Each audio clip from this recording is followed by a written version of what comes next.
नमस्कार, आपका स्वागत है मेरे YouTube channel a new approach में। तो दोस्तों, आज हम बात करेंगे मुगल कालीन शासन व्यवस्था के बारे में। तो मुगल कालीन शासन व्यवस्था में बादशाह का स्थान सर्वोच्च स्थान था, यानी कि सर्वोच्च न्यायाधीश था, सर्वोच्च कानून निर्माता था। उसके बाद उसकी सहायता के लिए एक मंत्री परिषद हुआ करती थी और मंत्री परिषद का प्रधानमंत्री होता था, जिसे वकील मुतलक और वजीर और दीवान नाम से भी जाना जाता था। क्योंकि ये वित्त विभाग का प्रमुख भी था, इसलिए इसे दीवान नाम से भी जाना जाता था। अकबर के समय बैरम खां की इस पद पे नियुक्ति हुआ करती थी। नंबर 2 पे आता है मीर बख्शी, ये सेना विभाग का प्रधान था। आवश्यकता के अनुसार इसको सेनापतित्व का भी निर्वहन करना पड़ता था। नंबर 3 पे आता है सद्र उस सद्र, ये बादशाह का धार्मिक सलाहकार था, बादशाह को धार्मिक सलाह देता था। लेकिन अकबर के समय इस पद का महत्व तो थोड़ा कम हो गया, क्योंकि वो सद्र उस सद्र की सलाह को ज्यादा मानता नहीं था। अगले नंबर पे आता है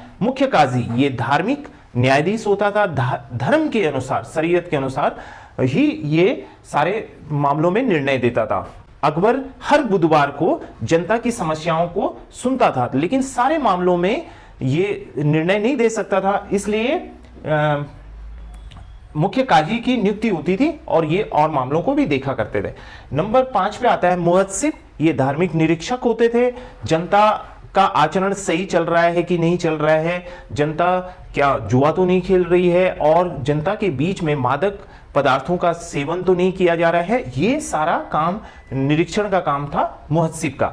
नंबर 6 पे आता है मीर सामा, ये बादशाह के परिवार और उसके महल की देखभाल करने का काम करता था और उसके सभी कारखानों पे इसकी नजर बनी रहती थी। नंबर 7 पे आता है मीर आतिश, शाही तोपखाने का निर्माण, कितने हथियारों की आवश्यकता है, कितने उनके स्टॉक में हैं और कितनी बंदूकों का निर्माण कराना है, आदि आदि, ये सारे कार्य मीर आतिश के हुआ करते थे। नंबर 8 पे आता है दरोगा डाक चौकी, ये एक तरीके के गुप्तचर थे, इंटेलिजेंस वाले थे, और इनका काम था संदेशों को एक स्थान से दूसरे स्थानों पर पहुंचाना और देश में, यानी कि राज्य में कोई राजा के प्रति वैमनस्य भाव तो नहीं रख रहा है, शासन व्यवस्था के प्रति वैमनस्य भाव तो नहीं रख रहा है। तो ये सारा काम देखने का था दरोगा डाक चौकी। तो धन्यवाद, आज की वीडियो में इतना ही। अब मिलते हैं अगले वीडियो में।